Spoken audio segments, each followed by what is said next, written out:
On this episode of Nac Edition, we take a walk through the tunnel of oppression, honor the women of the NAACP, and have an edible evening. Don't go anywhere. This is Nac Edition.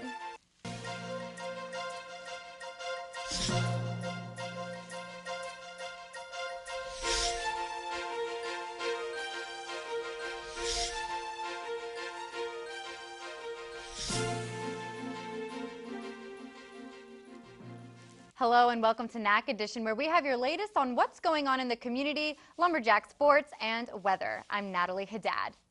The SFA Office for Multicultural Affairs hosts their annual Tunnel of Oppression. Jessica Enner tells us more. The Tunnel of Oppression is an annual event hosted by the Office of Multicultural Affairs that takes place on SFA's campus. The tunnel represents a live museum where students go through different rooms that represent different forms of oppression that individuals in our society go through.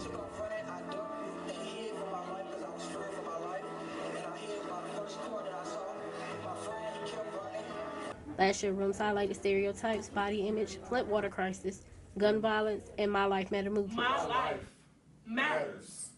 I don't think you have the look my bosses are going for. This year, the rooms were geared towards discrimination in the workplace, DACA, terrorism, injustice in the courtroom, and drug trafficking. Assistant Director of the OMA, Dr. Griselda Flores, tells us the message she wants participants to gain from this event. Regardless of your background or where you were raised or your race, religion, we all experience some form of oppression, and just to be open-minded that we all have privileges, and we also all are usually categorized in some area that may be more oppressive than others. For more information, visit www.sfasu.edu/multicultural. This has been Jessica Enner with Nac Edition.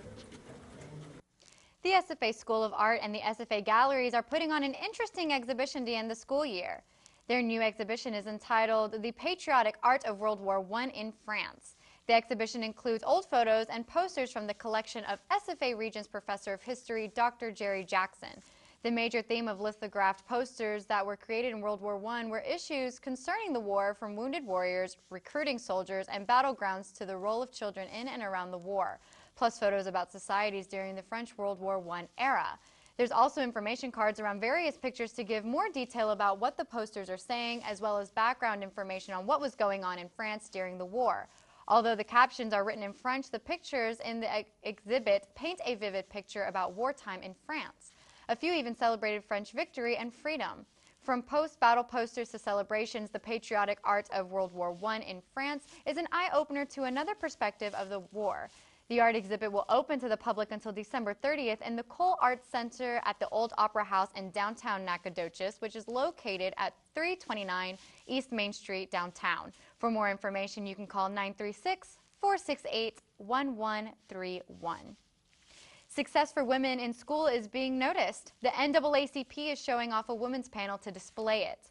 The NAACP held a women's panel with LaShireen Howard, Nitesia Ross, Jada McDaniel, and Courtney Williams, and a guest speaker hosted by the VP of the NAACP over the success of young, successful women in college. The panel included topics over what was their motive in life obtaining the success. Many students came down with several organizations, including the Men of Achievement, Curves, and Women of Virtue. Christmas has come early in Nacogdoches, and the SFA student body are doing their part to brighten up Main Street. The city of Nacogdoches put on an event last week on November 10th where volunteers came together to fully decorate Main Street for Christmas. The city brought out all the stops when it came to decorations for the volunteers, including lights, garlands, and yards of ribbon. They then hung them around light posts and the trees along downtown's Main Street. For their efforts, the people were given cookies and hot cocoa to eat while getting their work done. They also got a chance to meet more people in the Nacogdoches community and get involved in the community. Multiple SFA classes for hospitality and event management got in on the action as well. They helped string lights into garlands and got to interact with coordinators of the event to see how they put the community decorating event together. They also learned what it took to put this event on every year. This is their first big event before the Christmas parade put on by the city. The city got over 125 volunteers to come out and get the city to twinkle with lights. City Hall was overstaffing the event and will be looking for more volunteers in the future. And if you would like to volunteer for the city of Nacogdoches, you can go to the website visitnacogdoches.org. This past weekend, downtown Nacogdoches shed some light on their local shops. To tell us more is Alyssa Flores. Last Saturday, downtown held the 32nd Annual Art Walk, a chance to stroll and shop the historic brick streets of downtown Nacogdoches. Certain shops participated, and those that did had door prizes, refreshments, and a look into local artists and artisans of the town. The Art Walk is the best time of year for us to really show what we do and for people to come in and visit with us about what we do. So it gives us a really great chance to be one-on-one with people, for them to get to know us, but also just for us to get to know the community. And since our community supports us so much, we like to just show this appreciation. Many art shops put artwork of locals near the front, letting it be some of the first items people saw upon entering their store or walking by. Some of the participants of this year's art walk were Glass Castles, the Art Exchange, Brick Street Antiques, and the Cole Art Center. A map was provided in all the participating shops, and signs were also posted around the area. All shops participating in the event gave the opportunity to win one of 6 gift certificates by visiting their shop and receiving a bonus entry in the drawing for every purchase they made. While the event was held 4 to 8, a later time than last year, many people strolled the quaint shops and galleries, giving the 32nd Annual Art Walk another success. For Nac Edition, I'm Alyssa Flores. When we come back, we will have an edible evening in the gardens and listen to some poetry. Don't miss a second here on Nac Edition.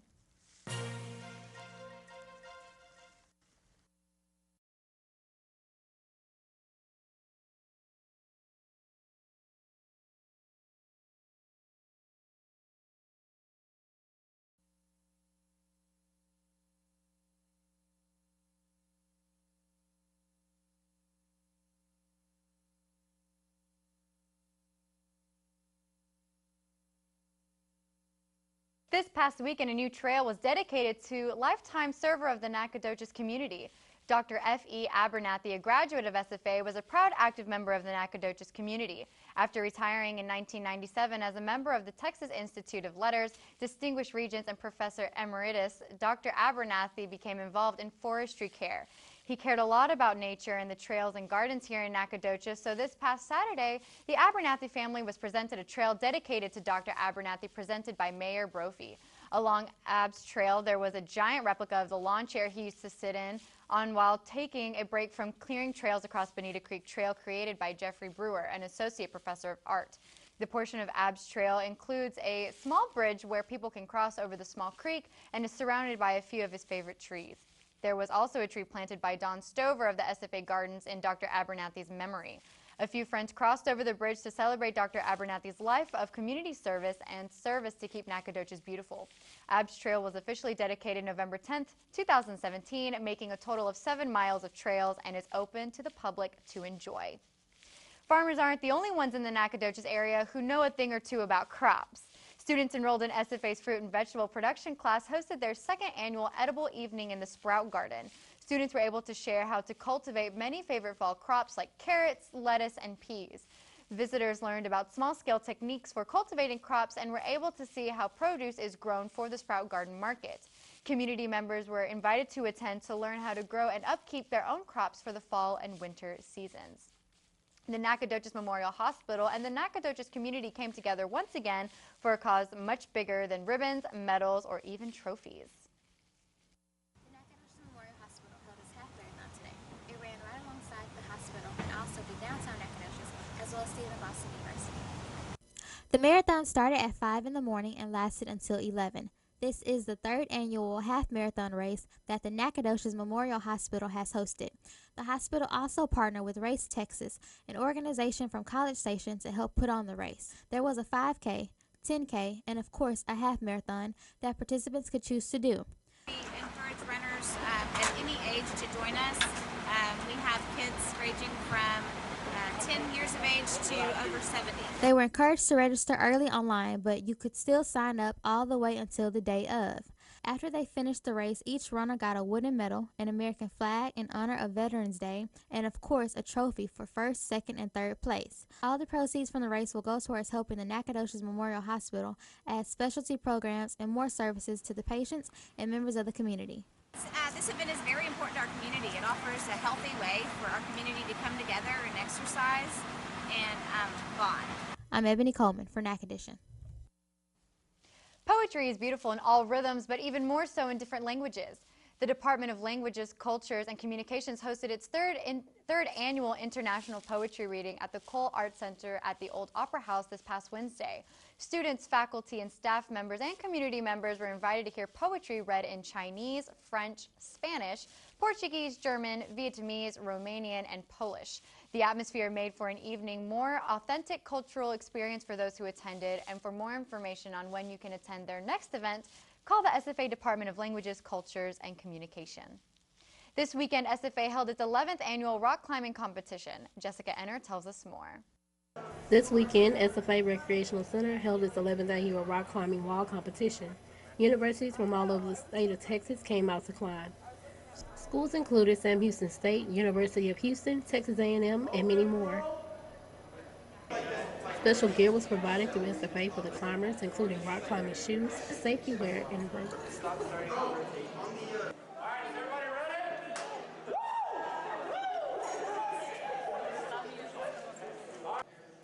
Climbers could choose from 3 different walls to compete: the Bolden Cave, straight wall, and side climb wall. Each climber was judged based on skills and technique.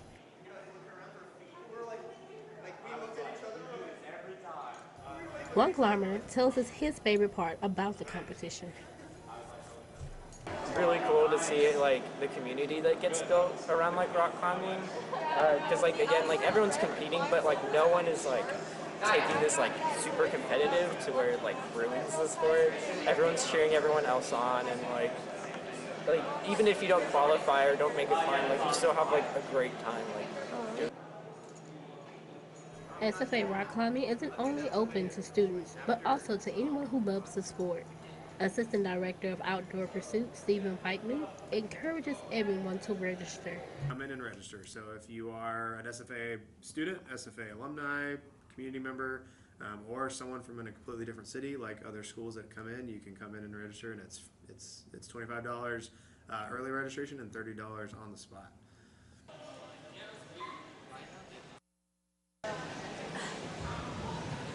This has been Jessica Enner with Nac Edition. Back to you in the studio. Attention all you lip sync battle fans, you're in for a treat because the battle has been brought to you right to your very own dorm. SFA's Kerr Hall hosted a lip sync battle in their lobby where participants got to show off their talents by lip singing to their favorite songs. Snacks such as Oreos, chips, crackers, and sodas were provided by the Kerr staff. And after the CAs explained the rules and showed the prize, which was a huge bag of candy, it was finally time for the battle to begin. There were over 20 people in attendance for this event, with most of them being residents. Song selections included Can You Feel the Love Tonight from The Lion King, You're Welcome from Moana, and I Just Can't Wait to Be King, also from The Lion King.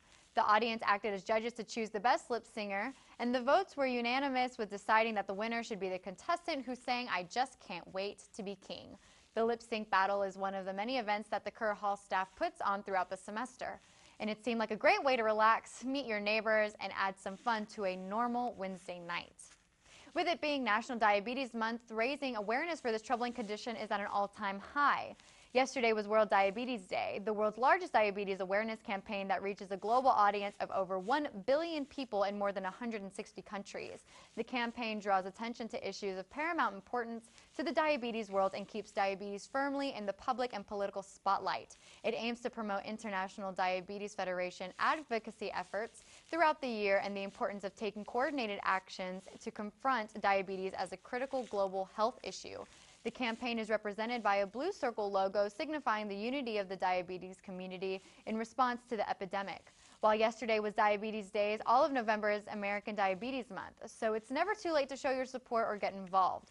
For more information, you can visit diabetes.org/thisisdiabetes. When we return to Nac Edition, we will have your latest in lumberjack sports and have your national and local weather. Stay tuned for more Nac Edition.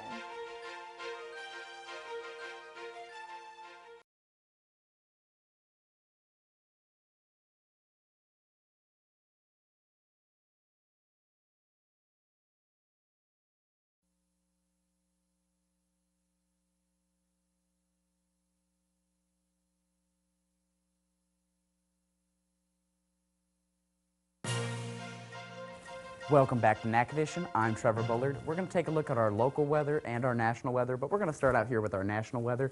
So we're going to take a look at in the West Coast. We have sunny LA, which is 78 degrees. We have San Francisco, rainy and 60, and Seattle, rainy and 74. So looking like rain most of the Pacific Northwest and the South, but I mean not the South, excuse me. The Northern California, but we got sunny LA. So next we're going to take a look at the East Coast.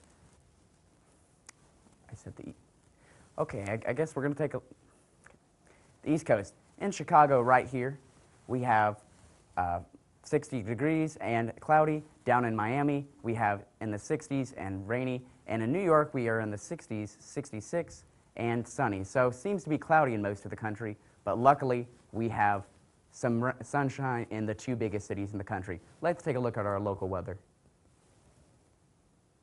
All right, so as you can see up in Tyler, it is 71 degrees and partially cloudy. Athens is 68 and partially cloudy. Longview is 72 and partially cloudy. And Nacogdoches, as you can see, is 71 and sunny. So East Texas is, and Jacksonville, excuse me, and that is 74 and partially cloudy. But Nacogdoches is luckily sunny, so here in Nac we got some sunshine, even though the rest of East Texas is cloudy. We're going to take a look at our 5-day forecast before we go to our calendar of events. Let's take a look at the forecast. So pretty much all week we're going to have partially cloudy, but today is Wednesday, and we're going to have 77 for our high, 56 for our low. Again, tomorrow, 77 for the high, 60 for the low. Friday we're going to have 79 for the high, 55 for the low, and Friday we're going to have 67 for the high, 42 for the low. Oh, crap. And we're going to have 66 for the high, 43 for the low on Sunday. So partially cloudy, high 60s to 70s throughout the week. Let's take a look at our upcoming events before we go.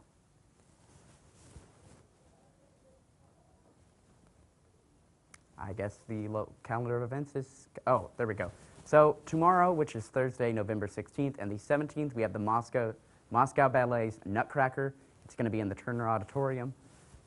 And we're going to have, if you want to go out for, a holiday type event, it's great to go see, music that everyone knows and loves, and just to celebrate the upcoming holidays.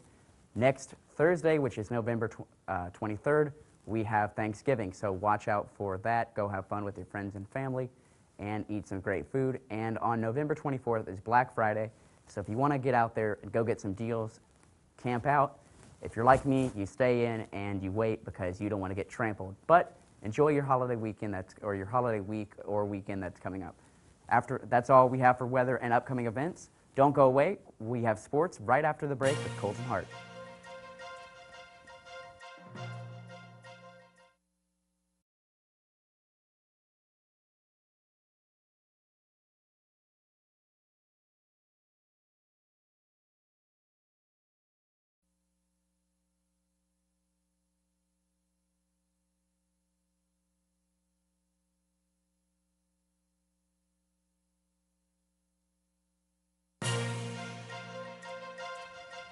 Welcome back to Nac Edition, where we have your latest in Lumberjack sports. I'm Colton Hart. Well, it was quite a busy weekend in the world of SFA sports. Football's last home game, basketball season opener, and a conference title from volleyball. But first, let's talk football. Football fans, sadly, the Lumberjacks took a loss this past weekend when they faced off against Nicholls State Colonels and lost 34-13. Nicholls State had an explosive start of the game when they scored within 35 seconds after a 67-yard drive, resulting in a Colonel touchdown. The Lumberjacks then responded by taking the ball 67 yards in 10 plays when Storm Ruiz kicked a 25-yard field goal, putting the score at 7-3. The Colonels powered through their next 11 plays, gaining 88 yards in 4.5 minutes, where Loran Fonseca kicked a 19-yard field goal, putting the game at 10-3. About halfway through the second quarter, Nicholls scored a 32-yard field goal after a 40-yard drive in 9 plays, putting the score at 13-3. After this, the Lumberjacks got the ball with a little over 2 minutes left in the quarter and took the ball 68 yards in 9 plays, where again Ruiz kicked a 40-yard field goal, finishing the first half at 13-6. Well, the second half opened up more explosive than the first after 2 touchdowns were scored in under 5 minutes of the third quarter. The first was by Nicholls State after it took them less than a minute to go 73 yards in 3 plays with a touchdown at the end to make the game 20-6. After this, the Lumberjacks went on a 75-yard drive in 12 plays, which ended in a 10-yard touchdown pass from Jake Brumlick to tight end Will Taylor. This put the game 20-13. That touchdown would turn out to be the last one for the Lumberjacks because afterwards the Colonels went 84 yards in 12 plays with a 3-yard touchdown pass to finish it out, making the score 27-13. After this, the Lumberjacks managed to get the Nicholls 40-yard line, and they were stopped after a combination of a negative yard rushing play and a 7-yard sack. When the Colonels took the ball 80 yards in 9 plays, concluding with a 20-yard run into the end zone, putting the score at 34-13. SFA is now 6th in the Southland Conference with 4 conference wins and 4 conference losses. Well, Lumberjack fans, SFA's last game of the football season will be this weekend, where they will face off against number 7 in the Southland Conference, Northwestern. As they both will be battling for the chance to take home the Chief Caddo Trophy, the Lumberjacks currently have the Chief where he rightfully belongs, and we definitely hope the team does well so that we can keep the trophy. Well, basketball fans, it is finally here. Basketball season is returning to the SFA campus. The Lumberjacks won this past weekend in their opening match of the season against Longwood, 74-61. The Lumberjacks started out strong with a 15-3 run, with Bogues and Holyfield scoring 11 of those points. Bogues' 6 points were a pair of layups and a dunk, and Holyfield scored a layup for the game's first points. The Lancers would not, however, allow them to keep up with the scoring when they went on an 8-0 run. After this, the Lumberjacks came back with a 16-8 run as Harris and Gilmore managed to score all of those points in that run, 9 of which were free throws. But the Lumberjacks did not stop there, and they went on another impressive 14-6 run, giving the Lumberjacks the lead at 55-37. Longwood would, however, begin to push back, scoring 8 consecutive points. The Lancers did push back hard and had some impressive plays, but all in all, they were no match for the Lumberjacks. Top players for this game were TJ Holyfield, Kevin Harris, Shannon Bogues, and Aaron Augustine. SFA's next couple of games will be happening this week. The Lumberjacks have 3 games this week, playing against St. Edwards, Laterno, and Howard Payne. So be sure to check out your Lumberjack basketball teams. Well, no surprise here, but the Lady Jack volleyball team is back at it again with a win this past weekend against Lamar. As their season is starting to cool down, the Lady Jacks kept the heat up, winning against the Cardinals 3-0, winning the Southland Conference title. The matches finished out at 25-23, 25-16, and 25-21. Top scorers for this game were Janae Darren with 11 kills and 3 blocks, Peyton Redmond with 10 kills and 2 blocks, Corinne Evans with 7 kills and 1 block, and Mackenzie Hanna with 6 kills and 1 block. The Lady Jacks are still, of course, number 1 in the Southland Conference with an overall record of 26 wins and 6 losses. Well, guys, we're going to get into a little national news. Soccer fans, there was a major upset this past week with Italy when they lost to Sweden. This made Italy not qualify for the 2018 World Cup, which is the first time they haven't gone to the World Cup since 1958, so about 60 years. I'm sure the Italians are not very happy right now, but hopefully the World Cup is still very interesting. I'm sure it will be. Well, guys, that's all we have time for sports. Thank you for tuning in. I'm Colton Hart, passing it back to you, Natalie. Before we go, People magazine has named country music star Blake Shelton World's Sexiest Man of 2017. What are the opinions? Honestly, I'm more of an Andrew Garfield fan. I'll say Blake Shelton's a pretty attractive man, but I think Andrew Garfield definitely could have won that. We're talking about Spider-Man's Andrew Garfield. I'm with Colton on this one. I think Andrew Garfield is one very attractive gentleman, and he also plays my favorite Marvel superhero, so I'm a little biased. What is your opinion, Trevor? Well, I'm going to stick with Marvel, but I'm going to have to say Chris Hemsworth. He's Australian, and you know what? He's jacked. If the ladies are out there want to see just some muscles, go see Thor Ragnarok. For sure. Long hair or short hair? Long hair. Long hair. Okay. Yeah. Okay. I'm more of a short hair. I like the short hair. I like the short hair on Andrew Garfield, but I'll take long hair on Thor. That's cool. That's cool. Anyway, that's all we have time for here on Nac Edition. Join us next week for your latest in Nacogdoches news. I'm Natalie Haddad with Colton Hart and Trevor Bullard. Thank you for watching. I think I like my hair. Like that.